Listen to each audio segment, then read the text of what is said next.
Shalom Bapak Ibu yang kasih dalam Tuhan Yesus Kristus. Kembali kita bertemu di dalam Samas atau Sapaan Damai Sejahtera. Mari kita berdoa. Kami bersyukur dan berterima kasih untuk semua kebaikan dan kemurahan-Mu ya Tuhan yang Kau nyatakan kepada setiap kami. Terima kasih Engkau masih memberikan kami kesempatan untuk membaca dan kami boleh bersama-sama merenungkan akan bagian firman-Mu. Terima kasih Tuhan Yesus. Amin. Kita akan bersama membaca bagian firman Tuhan yang pertama dari kitab Perjanjian Lama, kitab Kejadian pasalnya yang pertama, ayatnya yang ke-27. Firman Tuhan berbunyi seperti demikian. Maka Allah menciptakan manusia itu menurut gambarnya. Menurut gambar Allah diciptakannya dia, laki-laki dan perempuan diciptakannya mereka. Kemudian dari kitab Perjanjian Baru, kitab Galatia pasalnya yang ketiga, ayatnya yang ke-28. Dalam hal ini tidak ada orang Yahudi atau orang Yunani, tidak ada hamba atau orang merdeka, tidak ada laki-laki atau perempuan, karena kamu semua adalah satu di dalam Kristus.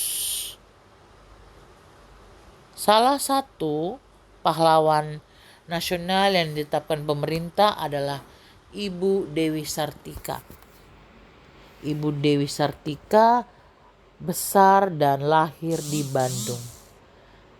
Dia merupakan salah satu pahlawan nasional yang berjasa dalam memperjuangkan pendidikan bagi kaum perempuan dan kesetaraan gender, di mana salah satu bentuk perjuangannya adalah mendirikan sekolah perempuan atau disebut sekolah istri, di mana pada tahun ketika beliau mendirikan sekolah itu sangat susah, tetapi beliau mau berjuang sehingga bisa berdiri sekolah istri di tahun 1904, di mana Ibu Dewi Sartika ini tidak hanya ingin mengajukan perempuan dari golongan tertentu, tetapi dari semua golongan, dengan memberikan mereka kesempatan untuk belajar membaca serta menulis, karena menurut beliau kunci untuk membuat perempuan menjadi mandiri serta berpengetahuan dan dapat memperjuangkan haknya adalah melalui pendidikan. Nah, Bapak Ibu yang kasih dalam Tuhan Yesus Kristus, dalam kebenaran firman Tuhan yang kita baca dan renungkan pada hari ini, ditekankan, diingatkan dari awal bahwa Yesus Kristus ataupun Allah tidak pernah memandang ciptaannya ataupun mengeksklusifkan ciptaannya bahwa gender ini lebih utama dari gender A lebih utama dari gender B, ataupun gender laki-laki lebih utama dari gender perempuan. Tidak ada seperti demikian.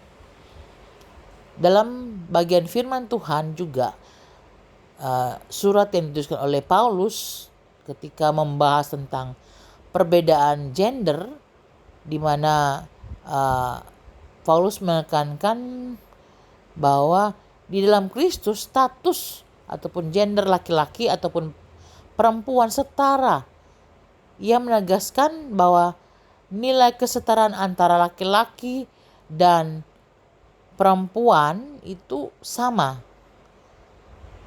saling membutuhkan. Dalam 1 Korintus pasal 11 ayat 11 juga menyatakan bahwa dalam Tuhan perempuan tidak lepas dari laki-laki dan laki-laki tidak lepas dari perempuan. Setiap bagian kebenaran firman Tuhan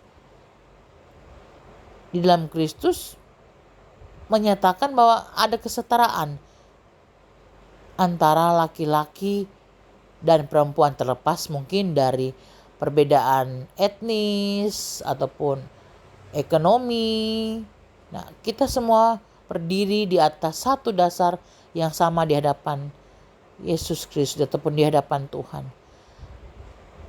Kita adalah orang berdosa yang membutuhkan kasih karunia, dan kita semua adalah penerima kasih karunia itu melalui iman kepada Yesus Kristus. Inilah kesatuan yang dibawa Kristus, kesatuan yang mengakui dan merayakan keberagaman di dalam Kristus. Kalau mungkin juga Bapak Ibu pernah menyaksikan sebuah simfoni musik ataupun kita biasa mendengarkan